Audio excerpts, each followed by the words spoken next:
अगला जो हमारा टॉपिक है वो है non joinder and miss joinder of parties. Now what do you mean by non joinder and miss joinder of parties? नाम से ही पता चल रहा है, हमने सीपीसी में भी पढ़ा। नॉन जॉइंडर का मतलब जब इंपॉर्टेंट लोग सूट में उसमें सिचुएशन के अंदर नहीं आते हैं, जो कोर्ट केस चल रहा है उसके बीच में जब इंपॉर्टेंट लोग पार्टिसिपेट नहीं करते उसको कहते हैं नॉन जॉइंडर। और जब गलत लोग आ जाते हैं जिनकी जरूरत थी ही नहीं उनको कहते हैं मिस जॉइंडर।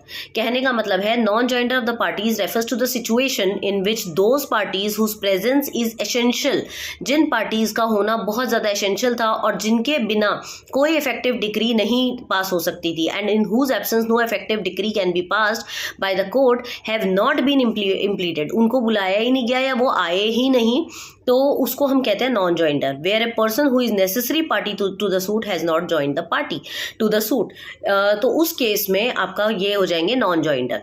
और मिस जॉइंडर की अगर हम बात करें तो ऐसे लोग जिनकी जरूरत थी ही नहीं, वो जबरदस्ती आ गए, उनका कोई मतलब ही नहीं था उधर सूट के अंदर, तो वो मिस जॉइंडर कहलाएंगे। तो नॉन जॉइंडर जब नेसेसरी पार्टीज नहीं आती हैं, और मिस जॉइंडर मतलब मिस्टेकनली उन लोगों को ऐड कर लिया गया है जिन लोगों का कोई मतलब था ही नहीं। फॉर एग्जाम्पल, अगर कोई प्रॉपर्टी का डिस्प्यूट चल रहा है और प्रॉपर्टी का डिस्प्यूट जब भाइयों में बट रहा है तो भाइयों के जो बच्चे हैं उनका भी वहाँ प्रेजेंट होना ज़रूरी था। ऐसा नहीं था कि जो सूट का जो चल रहा है प्रोसीडिंग वो वहाँ रुक जाएगी, उनके बिना रुकती नहीं है। बट हाँ, तब तक डिक्री पास नहीं होगी, क्योंकि जब तक सारे लोग परिवार के वहाँ पर नहीं होंगे तब तक वो डिक्री पास नहीं हो सकती। तो this is all about non joinder and miss joinder of parties. It is very important.